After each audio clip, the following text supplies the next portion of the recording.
Hi everyone. Just wanted to give a quick update. It's been a little bit since I've been on here, and I wanted to let everyone know how I'm doing and how things are going with my treatment so far. So, just a brief update.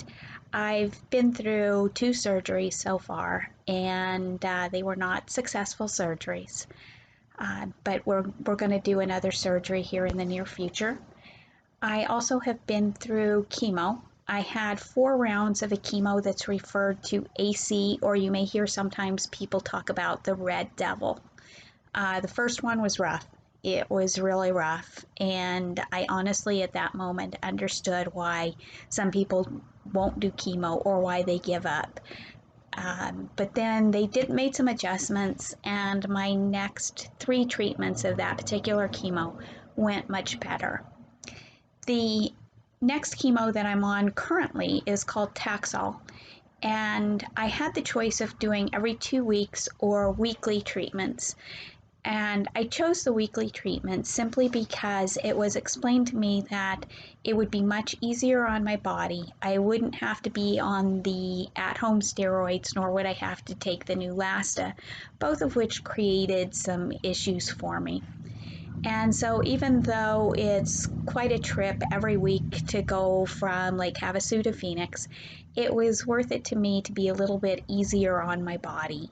And I was assured that the weekly treatments were going to be much easier. I chose that option, and it's gone well so far. The first one always seems a little bit rough, and then well from there on out. I've had very, very good success. My doctors have been very pleased with the way my blood counts have come back up every week. When they check the blood counts, I get some pats on the back for how great my body's responding, and I feel really good about where things are headed. I met with my oncologist and my surgeon last Wednesday, and again was reassured that my body's responding really well, even better than expected. And my surgeon talked to me a little bit about my options. And what we've chose at this point is to go ahead and do another re-excision and try to get all of the DCIS that's left behind. I didn't understand why I would need another surgery after going through chemotherapy, because I was under the impression that chemotherapy killed all of the cancer cells, and so I couldn't understand why another surgery.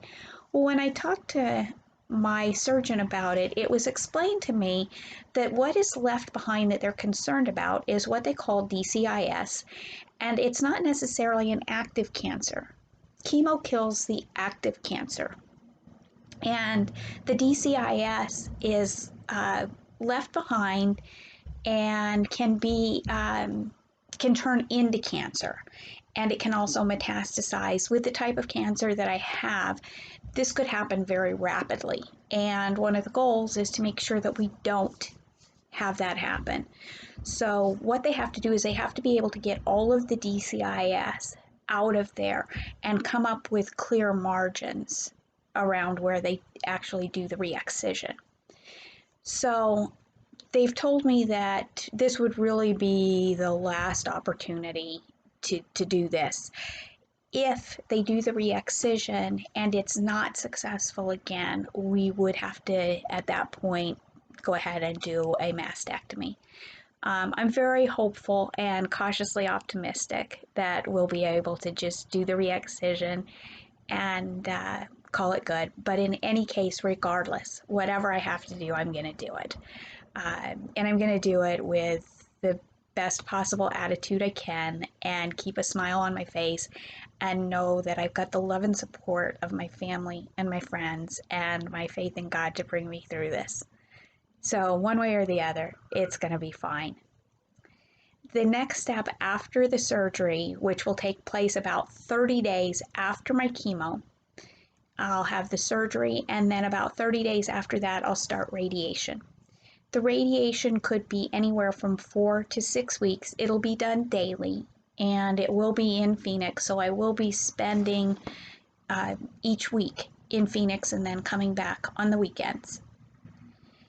So I'm looking forward to just progressing. I've got 3 more chemo treatments before I get to ring the bell, and I'm actually really excited about that. It's just another step in the right direction, knowing that I'm headed for health and back to being me.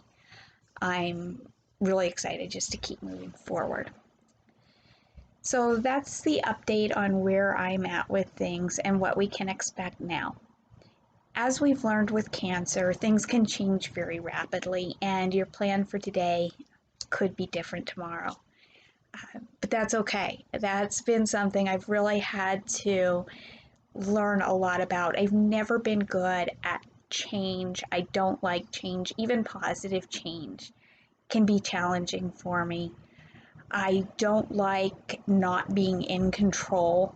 I had so much control over my life, my finances, my world. I've just really worked hard to control it, and I've had to let go of that. And it's been challenging. It's been something that has not been comfortable for me. I'm used to calling up my doctor and saying I need an appointment. These are the days that I'm available. I'm not used to my doctor's office calling me up and saying, these are the days that you're going to come in. This is what you're going to do. And so that lack of control has been very challenging for me. But it's also taught me a little bit more about living in the moment, which I haven't always been real good at. And so maybe that's one of the blessings in all of this, is that I am learning some things that I haven't had to face before or have been unwilling to face before. The other thing that I've been thinking about that I wanted to talk a little bit about is the fact that sometimes we make decisions in our lives and don't really know why we're making those decisions. At the time, they may not even make sense. How did I end up in Lake Havasu? I don't have family here. I had never been here until I decided I wanted to come here 1 year on vacation, do the line dance on the London Bridge, and I did that, and I absolutely fell in love with it here. I then made the decision that someday I would move here, and I believe it was about a year and a half or so later that I actually got to make that move. I also was working, once I got here and got settled in, was working at a job that I loved. I was in a medical clinic here in town, loved my job, wasn't really looking for anything, when I had a couple opportunities that came through my email from Indeed, and I thought, wow, I love my job, but it never hurts to challenge yourself to try something new. And so I applied for 2 other positions. One was in an assisted living, and the other one is my current position. And I was offered both jobs at almost the same time. And I had to kind of weigh the differences, weigh the benefits, weigh the things that made one more possibly potentially more positive than the other. And so I really sat and I did a whole checklist of things, and the pros and cons, and finally landed on my position with Health Choice being my best option.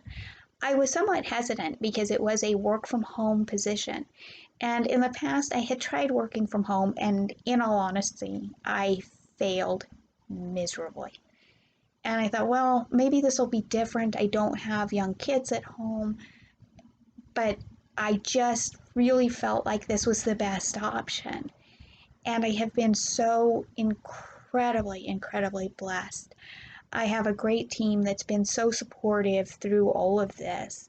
I work from home. Even pre-COVID, I was working from home, so I was very comfortable with working from home, and I really was amazed at the love and support that I got from my team. I always knew I had a great team, but they have backed me up on everything. They have helped me to maintain some semblance of normal in this completely chaotic time. They have made me feel loved and supported.